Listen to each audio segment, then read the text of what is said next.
블랙홀은 우주에서 가장 매혹적인 물체 중 하나이자 가장 신비로운 물체 중 하나입니다. 우주에서 가장 이상한 존재 중 하나죠.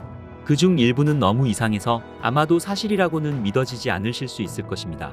블랙홀의 존재를 뒷받침할 만한 과학적으로 정확하다는 증거가 늘어나지 않았다면 말이죠. 그렇다면 이 요상하고 특이한 존재 블랙홀은 어떻게 만들어졌을까요? 그리고 그것들은 어디에서 왔을까요? 오늘의 우주의 발견은 우리가 아직 알 수 없는 블랙홀에 대해서, 블랙홀이 어떻게 형성되었고 그 주변에서는 무슨 일이 벌어지는지에 대해서 알아보겠습니다.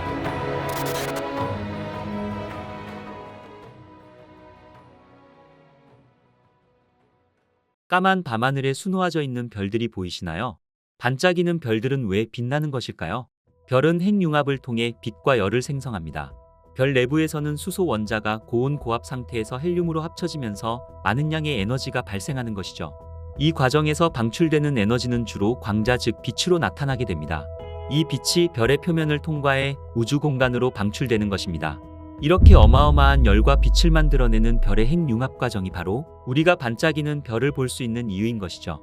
별의 엄청난 양의 대부분은 수소로 이루어진 먼지와 가스가 중력으로 뭉쳐져 만들어집니다. 그 별의 핵에선 핵융합으로 수소가 헬륨으로 변하면서 엄청난 양의 에너지를 내고 있죠. 방출되는 에너지는 중력에 맞서며 수축과 폭발의 불안한 균형을 유지합니다. 이 별의 핵융합이 계속되는 한 별은 제 모습을 유지하게 되는 것이죠. 하지만 우리 태양보다 훨씬 무거운 별이라면 중력으로 인한 열과 압력으로 더욱 무거운 원소를 만듭니다. 바로 철이 만들어지기 전까지는 말이죠. 철을 만드는 과정에서는 에너지를 전혀 내지 않습니다. 문제는 이 별이 철을 만들어지게 되는 과정에서 에너지를 전혀 절약하지 않기 때문에 방출할 여유 에너지가 없다는 것입니다. 만들어지는 철들은 별의 중심부에 자리 잡으며 점점 더 커져갈 뿐인 것입니다. 철이 만들어지면서 더욱 중력에 대항하는 에너지가 없어지며 불안하게 유지되던 균형은 매우 빠르게 기울어지게 되는 것이죠. 철은 핵에 쌓이기 시작하고 무게가 한계에 다다르면 수축과 폭발의 균형이 깨지게 되는 것이죠. 바로 별의 핵이 오그라드는 것입니다. 찰나의 순간 우리가 초신성이라고 부르는 것과 같은 힘으로 핵을 만나기 위해 돌진하며 중심을 향해 쪼그라듭니다. 중심에게 더 많은 질량을 축적하게 되는 것이죠. 별이 초신성 폭발을 일으키는 순간 물질과 에너지가 우주 전역으로 폭발합니다. 이때 폭발에 대한 충격력이 낮으면 남아있는 것들이 모여서 또다시 중성자별이 탄생하게 되는 것입니다. 하지만 질량과 힘이 충분히 크고 더 무겁다면 우리가 알고 있는 물리학은 붕괴되고 무너진 별의 중심 부분에 블랙홀이 만들어지게 되는 것이죠. 블랙홀의 탄생은 큰 별이 죽는 생의 마지막 사멸 과정에서 별이 중력으로 인해 붕괴하면서 탄생하게 되는 것입니다.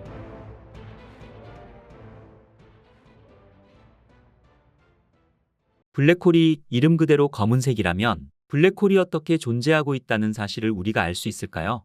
블랙홀을 볼 때 여러분이 보고 있는 검은 구체는 실제로 블랙홀 그 자체가 아닙니다. 사실 우리 눈에 보이는 블랙홀은 사건의 지평선 부분이죠. 여기를 넘어서는 순간 블랙홀의 중력이 너무 강해서 우주에서 가장 빠른 존재인 빛조차도 빠져나올 수 없는 공간 영역으로 들어가게 되는 것입니다. 이것은 다르게 말하자면 영원히 나올 수 없다는 것을 뜻합니다. 그래서 아무것도 반사하지 않는 검은 공 모양을 보게 되는 것이죠. 그럼 검은 구멍은 뭘까요? 바로 블랙홀의 특이점입니다. 특이점은 시간과 공간 자체를 왜곡하는 힘을 방출합니다. 즉 공간과 시간, 그리고 물리법칙들이 더 이상 적용되지 않는 무한히 작고 밀도가 높은 지점으로 붕괴되는 것이죠. 하지만 그 너머로는 우리가 볼 수 없습니다. 블랙홀의 특이점은 모든 질량이 한 점에 집중되어 부피도 없고 밀도 또한 무한대인 그런 곳이거나 아니면 우리가 전혀 생각지도 못하는 다른 뭔가가 있을 수도 있습니다. 아직은 아무도 모릅니다. 우리가 모르는 이유는 바로 사건의 지평선이라는 것 때문이죠. 질량이 있는 모든 물체는 중력을 발휘합니다. 우리는 뉴턴 시대부터 이를 알고 있죠. 블랙홀은 20세기까지 거의 알려지지 않았습니다. 그러나 아인슈타인이 1915년 일반 상대성 이론을 내놓았을 때 그와 동시대 사람인 칼 슈바르츠 실트는 아인슈타인의 일반 상대성 이론을 사용하여 어떤 질량이라도 충분히 촘촘하게 압축되면 블랙홀이 될 수 있다고 계산하였죠. 칼 슈바르츠 실트는 이 이론을 통해 너무 거대하고 빛 자체도 탈출할 수 없을 만큼 충분한 중력을 생성할 수 있는 물체가 존재할 수 있다고 추론하며, 이것은 질량이 없는 가벼운 광자라도 빠져나올 수 없다면 아무것도 나올 수 없다고 주장하였죠. 블랙홀 사진을 보면 실제로 블랙홀 자체는 보이지 않습니다. 하지만 우리는 블랙홀의 주변 사건의 지평선을 보고 있는 것이죠. 이곳은 중력이 너무 강력해져서 빛이 더 이상 떠날 수 없는 경계선입니다. 어둠밖에 없는 공간인 것이죠. 공간에 미치는 영향은 하나이지만 블랙홀은 우주의 또 다른 측면인 시간 자체에도 영향을 미치는 것입니다. 만약 블랙홀에 뛰어든다면 블랙홀 근처에선 시간이 이상하게 흐를 것입니다. 구경꾼들이 보기엔 여러분이 블랙홀에 다가갈수록 속도가 느려지는 것처럼 보일 것입니다. 여러분의 시간이 느리게 가기 때문입니다. 결국 시간이 멈춰버리고 점점 붉어지다 사라져버립니다. 그치만 빨려 들어가는 당신이 본 우주는 마치 미래를 보는 것처럼 엄청난 속도로 시간이 흐르게 되는 것이죠.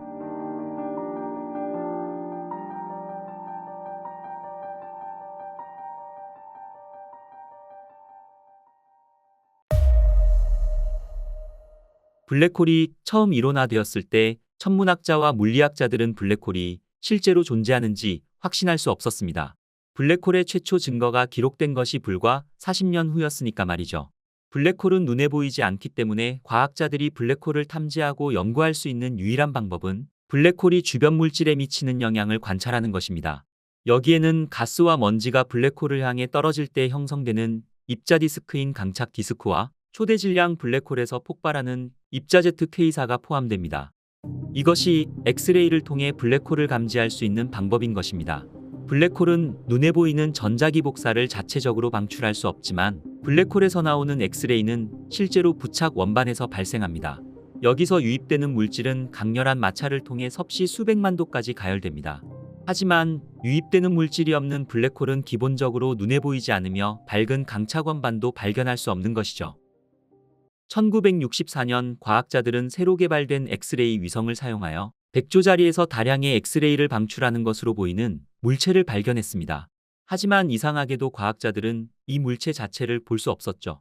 별이라면 엑스레이 방사선뿐만 아니라 가시광선도 방출해야 하기 때문에 이 발견은 당시 과학자들을 놀라게 하였습니다. 과학자들은 이 물체를 시그너스 X-1이라고 불렀죠. 그 이후로 우리는 수많은 블랙홀을 발견했습니다. 과학자들은 여러 가지 유형의 블랙홀을 이론화하였죠. 그중 항성 블랙홀과 초거대 블랙홀이 가장 일반적입니다. 항성 블랙홀은 거대한 별이 죽고 붕괴될 때 형성됩니다. 그 질량은 우리 태양의 약 10배에서 20배에 달하며 우주 전체에 흩어져 있죠. 은하수에만 수백만 개의 별과 블랙홀이 있을 수 있습니다. 이에 비해 초질량 블랙홀은 우리 태양보다 질량이 수백만 배에서 심지어 수십억 배 더 큰 거대한 블랙홀을 말합니다. 과학자들은 그것이 어떻게 형성되는지 추측할 수 있을 뿐이지만 우리는 그것이 우리 은하를 포함하여 거의 모든 거대 은하 중심에 존재한다는 것을 알고 있죠. 블랙홀은 크기가 다양합니다.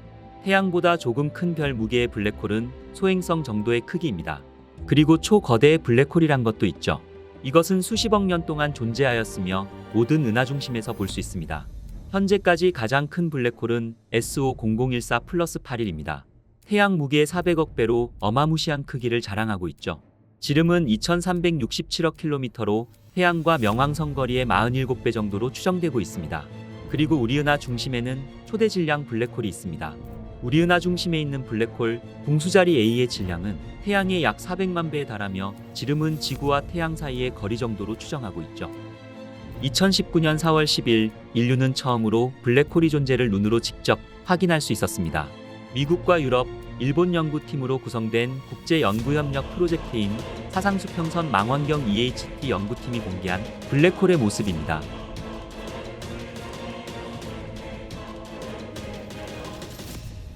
이것은 아인슈타인이 1915년 일반 상대성 이론을 제시하면서 처음 등장한 블랙홀의 존재를 직접적인 증거를 통해 눈으로 확인한 사건이었죠.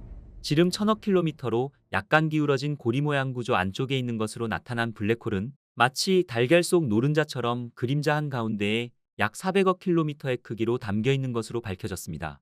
연구를 이끈 셰퍼드 도엘레만 미국 하버드 스미스소니안 천체물리센터 교수는 우리는 인류에게 최초로 블랙홀의 모습을 보여주고 있다며 이 결과는 천문학 역사상 매우 중요한 발견이라고 선언하였죠. 오랫동안 미지의 존재였던 블랙홀의 존재를 확인한 것만으로도 우주는 우리에게 엄청난 감동을 주고 있는 것 같습니다. 강력한 블랙홀일수록 호킹 복사라는 현상 때문에 더 빠르게 증발합니다. 호킹 복사를 이해하자면 우선 빈 공간이 있을 때 진짜로 비어있진 않고 속엔 가상의 입자들이 있습니다. 이들은 짝지어 갑자기 나타났다 짝지어 사라져 버리죠. 만약 블랙홀의 경계에서 가상 입자가 나타나면 입자 중 하나는 블랙홀에 빨려 들어가고 나머지 하나만 물질 입자가 되어 방출되는 것입니다. 이런 식으로 블랙홀은 에너지를 잃게 됩니다. 블랙홀의 증발은 처음엔 어마어마하게 느리다 블랙홀이 작아질수록 빨라집니다.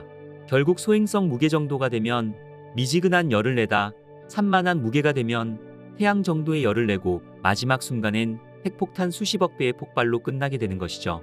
그치만 이 현상은 믿기 힘들 정도로 느립니다. 가장 큰 블랙홀은 증발하는 데에만 9골년 정도 걸릴 겁니다. 마지막 블랙홀이 증발하는 걸 볼 사람은 없을 겁니다. 그때쯤이면 우주도 어떻게 될지 모르니깐 말이죠. 하지만 호킹 복사는 어디까지나 이론적 예측이며 아직 실험적으로 검증된 바 없습니다. 그러나 중력의 양자역학을 결합했을 때 그 디테일에 관계없이 항상 나타날 것으로 생각되는 것이죠. 오늘의 우주의 발견은 중력이 워낙 강해 주위의 물질은 물론 빛조차도 빠져나갈 수 없는 블랙홀에 대해서 알아보았습니다. 블랙홀은 큰 항성이 사멸 과정에서 중력으로 인해 폭발해 생겨났으며 어떤 것들은 압도적인 크기로 우리 태양의 수십억 배에 달하는 질량을 자랑하기도 하죠. 대부분 은하 중심에 존재하는 초대 질량 블랙홀들의 형성 과정에 대해선 아직 명확히 알려진 바가 없습니다. 하지만 분명한 것은 이러한 블랙홀 덕에 은하계는 더욱더 역동적이며 은하계 진화에 엄청난 영향을 끼친다는 사실일 것입니다. 블랙홀은 여기가 끝이 아닙니다. 더 재밌는 이야기는 다음 편 영상으로 다시 찾아뵙겠습니다. 구독과 좋아요 한 번씩만 눌러주시고요. 끝까지 시청해주셔서 감사합니다.